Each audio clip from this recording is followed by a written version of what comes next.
Hi guys, it's Birmingham Boiler Fix again, and today I'm working on this ideal imax commercial boiler. So it's not a Biasi. Now the problem we got here, right, the customer was saying it's tripping the fuse box, the electrics. So something's not working on it. He thinks it's the boiler. I'm gonna diagnose it, I'm gonna check it out and see what's tripping the boiler. I've disconnected one set of the pumps. I've also taken the fuse out of the boiler and it was still tripping.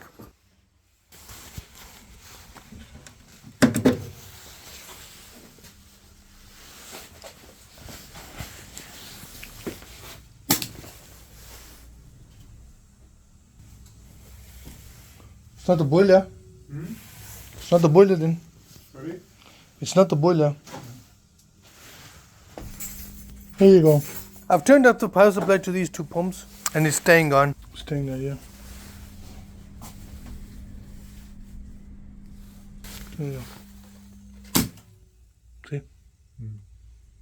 There you go. See? There you go. See? That's your problem. That's this one here. And this one's also gone because look at the state of it. The water has been gone inside here. So water's gone inside this one as well, probably somewhere. You can see his watermarks. So these are the problems you've got. Switch it off and that will stay on there. Okay.